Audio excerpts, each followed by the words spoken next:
I feel like we are kind of in the dog days of summer now, at least when it comes to Vancouver Canucks stuff. There was a bunch of news today. They made some coaching changes, they talked about different positions with the staff, and honestly, while it's fine and dandy to see guys get promoted and to see the Sedins spend more time with the team, I didn't really know what else there was to talk about in regards to that kind of a topic, so I just kind of glossed over it. Plus, I am tired, dude.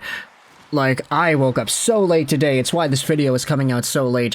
Irresponsible content creator, yeah, I guess so, but man, did I need my beauty sleep last night after playing hockey myself. But today what I wanted to do was talk about some of the Vancouver Canucks updates in regards to two of their guys. Let's talk about somebody that is already going to leave, and talk about another guy that might leave, and what the Canucks might need to do in order to force him to leave.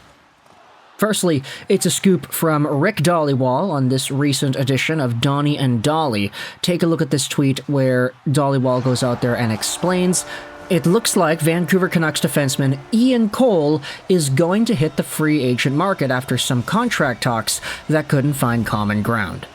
Dalibor says on Ian Cole heading to July 1st and his season with the Canucks. There then is a little bit more of a discussion as to how well Ian Cole was able to play, but still, this is not surprising. And to see now that the Vancouver Canucks and Ian Cole did not end up agreeing on any sort of a move, it puts the Canucks in a more interesting spot to fill out the rest of their D-core for next year. We recognize why the Canucks got Ian Cole in the first place. He is a former Patrick Allvin and Jim Rutherford Pittsburgh Penguin. He is a multi-time Stanley Cup champion. He is a depth defenseman that has gone through the ringer. He knows what it takes to win. He is old. He is experienced. He is a veteran. But unfortunately, his play in the 2024 Stanley Cup Playoffs was not great. He was all right for most of the regular season. I say most of because there were a few games where he wasn't really too great. But for the most part, in let's say 70 to 80% of the games that Ian Cole played, he was actually all right with Vancouver. And at 35 years old already, this is a player who would be aging out on the wrong side of 30. It's kind of nuts, really, when you think about it, because Ian Cole was in his smack dab prime, 28 years old, when he was winning those Stanley Cups with the Pittsburgh Penguins, 27, 28. It kind of fit perfectly, to be honest, which is why when you talk about the Rutherfords and the Allvins going out there and getting the next version of an Ian Cole, a guy who was in his 27, 28-year-old age range who can provide similar attributes on D, will be super important. The Canucks have themselves an opportunity. Ian Cole was that opportunity for Pittsburgh back in 2016 and 17. Now it's the same cast trying to find themselves a new one. So goodbye Ian Cole. I feel like his reputation in this city will slowly get better as time passes by, because he was a fairly alright defenseman for most of the year. It's just in that Edmonton series, the own goals, the lapses, that was really bad. And unfortunately for many Canucks fans, that will stand out as the highlight of Ian Cole's time in Vancouver, despite the fact that he did have 78 games played in the regular season, and he wasn't this bad until the very end of the playoffs. So who knows how much money he's going to be able to make, but goodbye Ian Cole.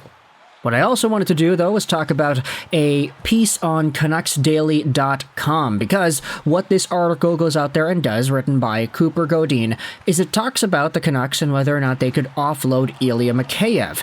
Is paying to trade him an option?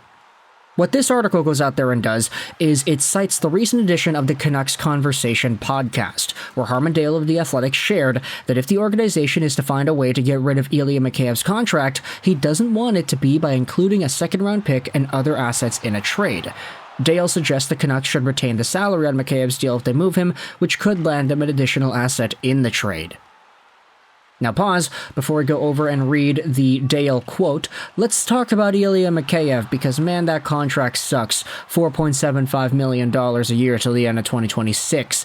This guy has 2 more seasons at that dollar amount, and he is not in any realm living up to it. 0 points in 11 games in the playoffs. He was playing with Pettersson the entire time, pretty much. 31 points in 78 games played in the regular season, which doesn't sound terrible, but then you realize that the guy's production came mostly in the first half of the year. He completely faded away after. The The guy became a ghost, and he had a really big scoring opportunity to open up Game 7 against the Oilers, where if he just buried it, if he just pulled the trigger and didn't shoot the puck off the side of the net, then who knows what would have happened after that.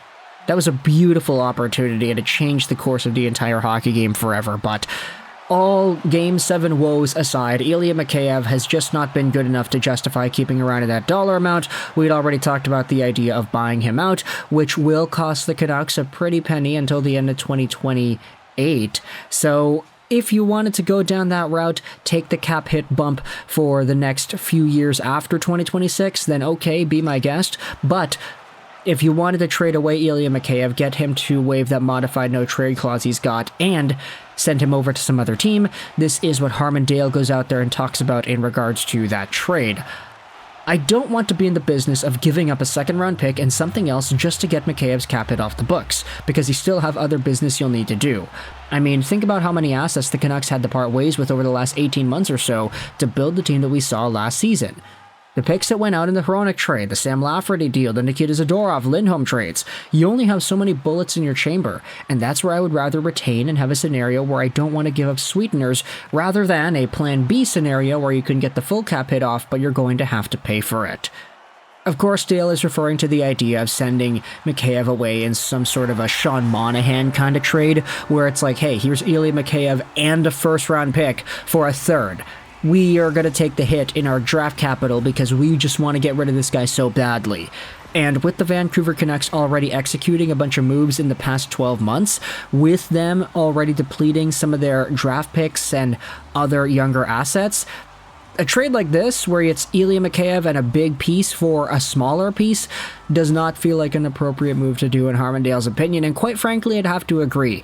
If there's a way to get him off with salary retained, if you're going to hold on to some money, then might as well just make it $2.3 million for the next 2 years, rather than getting some cap savings for now and then getting another cap hit in 26, 27, and 2028. That seems like a pretty bad scenario if you wanted to go long term. That'd be to the end of the decade, where the Canucks would be paying Ilya Mikheyev. They're already going to be paying Oliver Ekman-Larsson for such a long amount of time.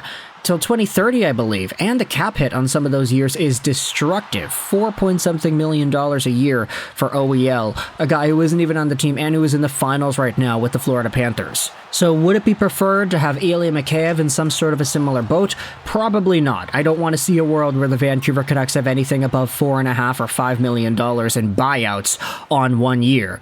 Patrick Allvin and Jim Rutherford, Vancouver, they got to cook here, and they have themselves a big opportunity to do that coming off of a very good year, where Patrick Allvin still seemed disappointed that the end result was only a second-round appearance and not anything further beyond that. So, Allvin, Rutherford, these guys have their plan. We'll see what happens when Ian Cole goes to free agency, where he signs with and for how much, and we'll also see what happens with Ilya Mikheyev, if there is a trade, if there is a buyout. But let me know your thoughts in the comment section below about all this stuff. Ian Cole leaving, Ilya Mikheyev being on the move, how the Vancouver Canucks might have to twist somebody's arm to get Mikheyev off the books for 50% salary retained. What are your opinions on the Canucks and how they can navigate this situation? And where do you think they should use their extra money, assuming they actually get some of these moves done? I mean, okay, Ian Cole is not a move. Letting a guy go to free agency isn't really a move, it's just saving your money for something else. What do you think the Canucks should use that extra saved dollar on? And is there a defenseman that you think could fill in the same role as Ian Cole? There already were too many left-handed guys on the team. Hughes, Soucy, Zadorov, and Cole. That's 4 dudes, so somebody on the right, maybe? Let me know your thoughts in the comment section below. I hope you enjoyed this video. 99, and bye.